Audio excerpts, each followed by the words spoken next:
Weeks passed, and the little house with the lemon trees found its new owner.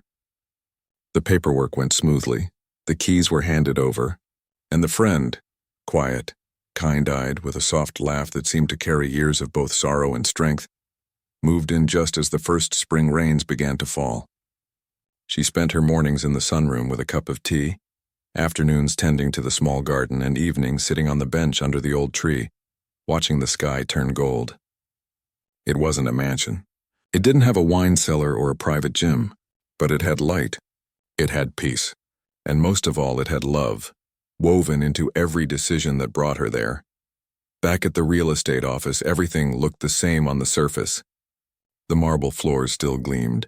The luxury brochures still sat in neat stacks, and clients still arrived in expensive cars talking about square footage and school zones. But something inside had shifted, quietly, deeply, like roots growing beneath the soil. The agent no longer sized people up the moment they walked through the door. She stopped assuming that quiet meant unqualified, or that worn clothes meant empty pockets. Instead, she started asking different questions. Not just, what's your budget? But what are you hoping to find? Not just, are you pre-approved? But what does home feel like to you? She began mentoring newer agents, not with scripts or sales tactics, but with stories. She told them about the man on the motorcycle who cared more about wind on a balcony than brand-name appliances. She reminded them that behind every inquiry was a person with a story, a need, a heart that didn't come with a price tag. One afternoon, she walked into a meeting with a young couple who looked nervous, dressed in second-hand clothes, clutching a folder of printed listings. They'd saved for years, working double shifts, skipping vacations just to afford a small condo. Most agents would have brushed them off as low priority, but she sat with them for an hour, helped them understand the process, and even connected them with a mortgage advisor who offered low-fee counseling. When they closed on their first home a month later, they sent her a handwritten note that she kept taped to her desk. Thank you for seeing us, not just our budget. She also started volunteering. Not for show, not for social media, but because she finally understood that housing wasn't just about luxury. It was about dignity. She joined a local nonprofit that helped seniors and low-income families find safe, stable places to live. She spent weekends sorting donations, attending community meetings, even helping paint a shelter's common room. The work was messy, slow, and rarely glamorous, but it felt real. It felt human. Then one quiet evening, she came across an interview while scrolling through her phone. It was a short feature in a lifestyle magazine, just a few paragraphs. But they stopped her cold. When asked what success means to him, the article read, Keanu Reeves didn't mention box office numbers or awards. Kindness is the only real currency, he said. Everything else is just noise. She read the line twice. Then again, her eyes filled, not with shame this time, but with something warmer, gratitude. Because those words weren't just philosophy, they were a mirror. And in them she saw not just who he was, but who she was becoming. She thought back to that afternoon on the hillside, standing in a $12 million house that felt hollow, while a man in a worn jacket asked about the wind. She'd been so focused on what a home cost that she'd forgotten what it was for. He hadn't. And in his quiet way, he'd given her a gift far more valuable than any commission, a reminder that how we treat people, especially when we think they don't matter, reveals everything about us. She never heard from him again. No grand reunion, no photo op, no viral moment. And that was exactly how it should be. Real change doesn't happen on stages. It happens in small choices. In the way you listen, the way you apologize, the way you show up for someone even when no one's watching. Months later, she drove past the little house with the lemon trees. The garden was blooming now. Purple lavender, bright marigolds, and the tree heavy with fruit. She didn't stop. Didn't knock. But she smiled as she drove by, knowing that somewhere inside a woman was healing, wrapped in the quiet love of a friend who showed up not with fanfare, but with presence. At work, she started a new tradition. Every Friday, she'd take 5 minutes at the team meeting to share one human moment. A time someone chose kindness over convenience, patience over pressure, listening over selling. At first, her colleagues rolled their eyes. But slowly, they began sharing their own stories. A client who cried when they found a home after years of renting. A veteran who finally got a place near his grandkids. A single parent who hugged them after signing the papers. The office didn't become less professional. It became more human, and that made all the difference. One rainy afternoon, as she packed up to leave, her assistant handed her a small envelope. "This came for you," she said. "No return address." Inside was a simple note on plain paper. Just 2 lines. "Thank you for seeing me. K." No last name. No signature. Just those words. She held the note for a long time, then tucked it into the back of her desk drawer, right next to the couple's thank you letter and a dried lemon. Blossom she'd picked up during the closing. Walkthrough of the little house. She didn't need to show it to anyone. It wasn't proof of a celebrity encounter. It was proof of something deeper. That humility can change a person. That grace can be contagious, and that sometimes the most powerful moments happen not under spotlights but in quiet rooms, between ordinary people choosing to be kind. As she walked out into the drizzle, pulling her coat tighter, she didn't think about listings or commissions or luxury estates. She thought about the bench under the tree, the smell of rain on warm earth, and the quiet truth that had settled in her heart. Real wealth isn't measured in millions. It's measured in moments, when you choose to see someone, truly see them, and treat them like they matter.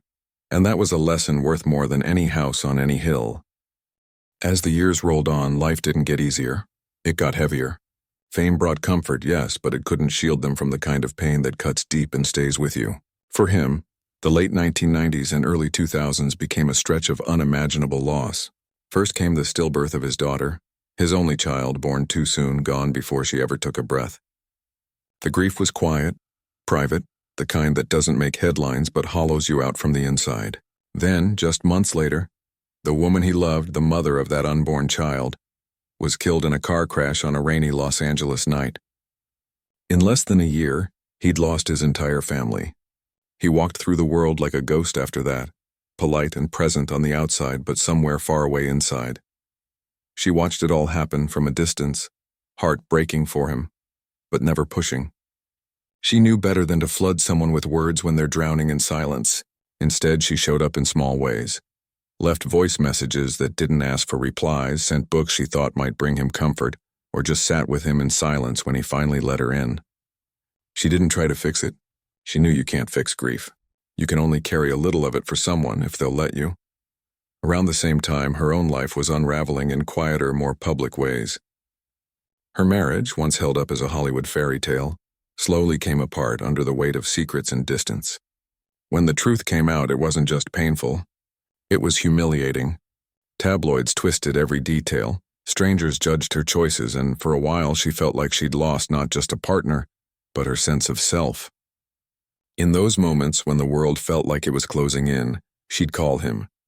Not to talk about herself, not always, but just to hear his voice, calm and steady, like an anchor in rough water. They never leaned on each other in a way that felt desperate or clingy.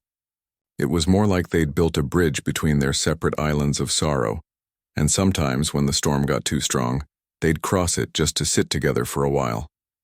No expectations, no pressure, just 2 people who understood that sometimes the most loving thing you can do is simply say, "I'm here," and mean it. Friends who saw them during those years say there were moments when it seemed like they might become more than friends. After all, they were both single, both healing, both deeply kind people who clearly cared for each other. There were late-night conversations that stretched into dawn, shared vacations with mutual friends where they'd laugh like teenagers, and glances that lasted a beat too long. People close to them admit they wondered, why don't they just give it a try? But neither ever crossed that line. And not because they didn't care, quite the opposite. They cared too much. He later told someone he trusted that he was terrified of bringing his broken pieces into her life. She deserves someone whole, he said, not someone still trying to find their way out of the dark. He knew his grief wasn't something he could just set aside, and he didn't want to burden her with it, especially when she was still stitching herself back together. She, on the other hand, feared that turning their friendship into something romantic might ruin the one thing that had never let her down. What if it doesn't work? She once asked a confidant. What if we lose this, the one safe place we both have? In a life full of uncertainty, their friendship was the one constant she could count on. Risking that felt like gambling with something priceless. So they stayed in their lane, not out of indifference but out of deep respect. They chose to protect what they had rather than chase what might be. And in doing so, they created something rare, a love that didn't need to be defined by romance to be real. Years later, in a rare interview, she called him the love of my life. Not in a dramatic, soap opera way, but with a quiet sincerity that surprised even her. She clarified quickly that she didn't mean it in the traditional sense. Some people come into your life and just stay, she said. They don't fix you or complete you. They just walk beside you, and that's enough. More than enough. The comment sparked a new wave of rumors, but those who truly knew them understood exactly what she meant. Love doesn't always wear a wedding ring. Sometimes it wears a worn-out hoodie and shows up with coffee at 2 a.m. because it knows you haven't slept. There were moments, of course, when the what-if crept in. Holidays alone, birthdays spent on film sets, nights when the silence in their homes felt too loud. Those were the times the idea of us might have felt tempting. But temptation isn't the same as truth. And the truth was they already had something most people spend their whole lives searching for. Someone who saw them fully. Their scars, their fears, their flaws, and loved them anyway. What made their bond so strong wasn't just shared pain, it was shared values. They both hated the performative side of fame. They both believed in kindness without an audience. They both valued privacy, humility, and showing up for people without expecting anything back. In a town full of mirrors, they were each other's reflection of who they wanted to be, and maybe that's why they never needed to be more than friends. They weren't looking for someone to fill a void. They were looking for someone who understood the shape of their soul, and they'd already found that in each other. Still, the world kept asking the question, why didn't they end up together? As if love only counts if it ends in marriage. But real life isn't a movie with a tidy ending. Sometimes the most profound connections are the ones that refuse to be boxed in. Their story wasn't about missed chances, it was about conscious choices. Choices made not out of fear, but out of care, out of wisdom, out of a love so deep it knew when to hold on, and when to simply hold space. And in the quiet years that followed as they each moved forward, sometimes together, sometimes apart, they never lost that. No matter where life took them, they carried that friendship like a compass, not pointing toward each other as destinations, but as reminders. You are not alone. That kind of love doesn't need a ceremony. It just needs time, trust, and the courage to say, I'll be here, even when the world falls apart. And for two people who'd seen more than their share of falling skies, that promise meant everything. By the time he hit his mid-50s, the world saw him as this almost mythical figure. Quiet, kind, endlessly generous. The guy who gave away millions but rode the subway like everyone else. But behind that calm exterior was a man who'd spent decades learning how to live with loss. He didn't talk about it much. He never posted about his pain or turned his grief into content. But those closest to him could see it. The way he'd pause a little longer before answering a question about family. The way his eyes softened when someone mentioned children. The quiet way he carried himself, like he was always holding something fragile inside. It wasn't that he was stuck in the past. He'd moved forward, taken on new roles, built things with his hands, traveled, laughed with friends. But grief doesn't disappear. It changes shape, and for him it had settled into a kind of quiet awareness, a deep understanding that life is fleeting, and that love, when it comes, must be handled with care. During this time, he began to reflect more openly, not in interviews, but in private conversations. Over coffee with an old friend, on long walks with his dog, or late at night when the house was still, he'd sometimes speak about the roads not taken. And one name kept coming up, not with regret, but with a kind of tender honesty. Hers. He admitted in those rare, unguarded moments that there had been times, especially in the years after everything fell apart, when he'd looked at her and thought, she could have been my person, not in a fantasy way, but in the real everyday sense. Someone to share quiet mornings with, someone to grow old beside, someone who already knew all his broken parts and loved him anyway. But then he'd always add the same thing. I wasn't ready. Not because he didn't care enough, but because he cared too much. He knew that real love isn't just about showing up when you're happy. It's about showing up when you're shattered, and still being able to hold space for someone else's light. And back then, he was still learning how to carry his own weight, let alone share someone else's. He once told a trusted friend, "I loved her too much to risk hurting her." It wasn't dramatic. It wasn't poetic in the way movies make it sound. It was just true. He saw how strong she was, how full of life, how capable of deep love, and he didn't want to be the reason that light dimmed. He'd watched her rebuild herself after her own heartbreaks, and he respected that journey too much to step into it with his own unfinished healing. There was also something else, something harder to put into words. He'd seen how love could be twisted by fame, how relationships in their world often became performances. He didn't want that for her, or for them. Their friendship had always been real, untouched by the noise. Turning it into a romance would have meant inviting cameras, rumors, expectations, things that could poison the very thing that made it special. So he chose silence. Not because he didn't feel anything, but because his feelings were so strong he wanted to protect them. He'd rather keep her as a friend for life than risk losing her as a lover in a year, and she, on her side, had her own reasons for never pushing things further. Even as she built a beautiful life, adopting children, creating a warm home, finding joy in simple things, she never forgot the quiet strength he'd given her during her darkest hours. She knew what he'd been through.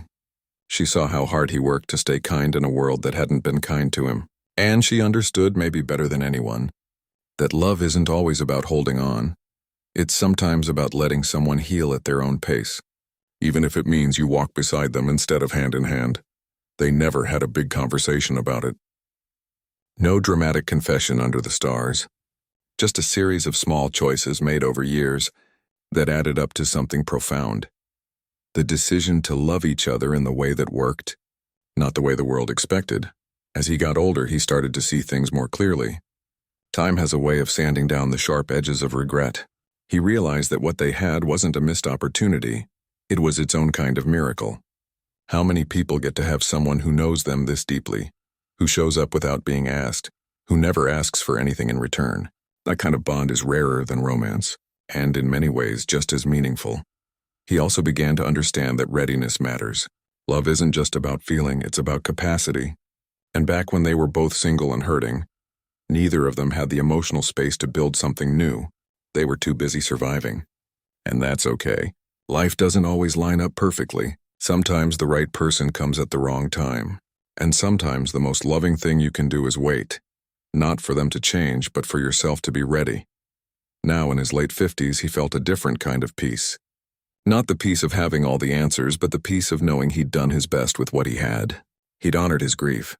He'd protected their friendship. He'd chosen kindness over convenience, care over curiosity. And that, he realized, was its own form of love.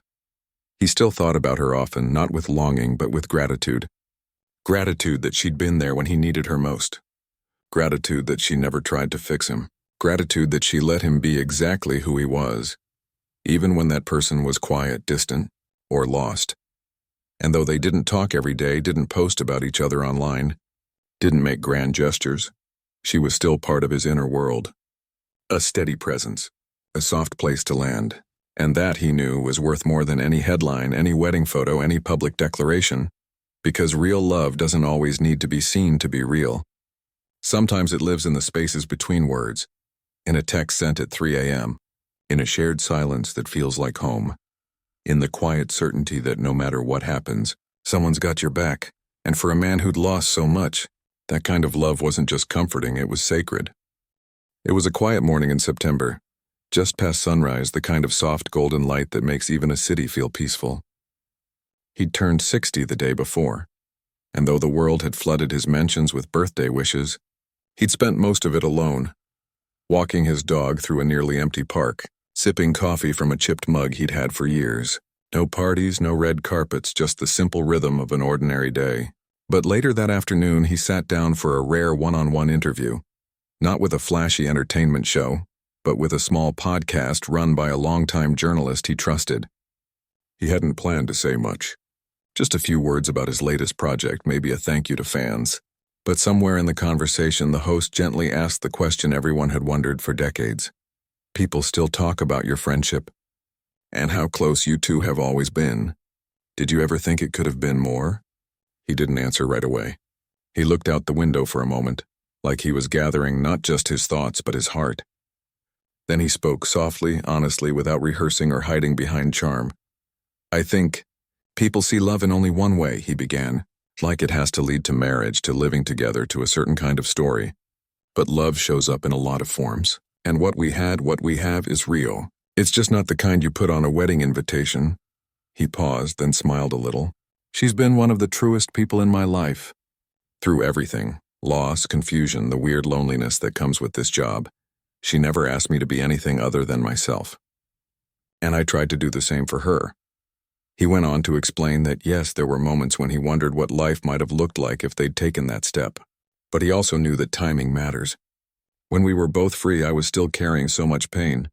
I didn't want to bring that into something as precious as a real partnership. Not with her. She deserved someone who was whole, or at least on their way, and I wasn't there yet. He made it clear it wasn't about lack of feeling, it was about respect. Loving someone doesn't always mean holding them close. Sometimes it means giving them space. Sometimes it means protecting what you already have because it's already enough. The interviewer asked if he ever regretted not trying. He shook his head slowly. "Regret? No. I regret the pain we both went through, sure, but not the choices we made. Because those choices kept us in each other's lives, and that's been a gift." What struck people most wasn't just what he said, but how he said it. There was no bitterness, no drama, no hint of what could have been. Just gratitude. Just peace. He spoke about her like someone talks about a favorite book or a childhood home. Not with longing, but with warmth. Like something that shaped you and stayed with you, even if you don't visit every day later. When the interview went live, it spread fast. Not because it was scandalous, but because it felt so human. In a world full of breakups, betrayals, and performative relationships, here was someone talking about love as something quiet, patient, and selfless. People listened, and many felt seen. Because so many of us have had that one person. The friend who knew us at our worst, who never judged, who showed up without being asked. The one we never dated, but who still changed our lives. Some fans were surprised he'd finally opened up. But those who knew him weren't. He'd never been one for secrets, he just didn't believe everything needed to be shared publicly. This time, though, it felt right. Maybe because turning 60 made him reflect. Maybe because he wanted to set the record straight. Not for gossip's sake, but to honor what they'd built. He also wanted to challenge the idea that love only counts if it ends in a ring. "We live in a world that's obsessed with labels," he said. "But sometimes the deepest connections don't need a name. They just need trust and time, and showing up even when no one's watching." He laughed softly then, remembering something. Once, after a really hard year, she showed up at my door with soup and old movies. Didn't say much. Just sat with me. That's love. Not the kind you post about, the kind you feel. That moment, he said, meant more than any grand gesture ever could. Because it wasn't about romance, it was about presence. And presence, he believed, is the rarest form of love. He also made it clear that their bond wasn't frozen in the past. They still talk. Still check in, still laugh about old memories and share worries about the future. "We're not kids anymore," he said. "We've both built lives, different paths, different joys. But that doesn't erase what we have. It just adds to it. And maybe that's what moved people the most. The idea that love doesn't have to be all or nothing. You can care deeply for someone, choose not to be with them romantically, and still carry them with you forever. That kind of love doesn't fade, it evolves." By the end of the interview, he grew quiet again. "I think the greatest thing we ever did for each other was not try to change what we were. We let it be what it needed to be. And that's why it lasted." He didn't say it like a lesson. He said it like a truth he'd lived. And in that moment, he wasn't a movie star answering questions, he was just a man. 60 years old, looking back on a life full of loss and grace, and grateful for the one friendship that never let him down. When the episode ended, listeners didn't feel like they'd gotten gossip. They felt like they'd been led into something real. And in a world that often feels fake, that kind of honesty is a gift. He didn't need to say more. The message was clear. Love isn't about the label you give it. It's about how you show up. And for over 30 years, they'd shown up. For each other, quietly, consistently, without fanfare. And sometimes that's the most beautiful love story of all.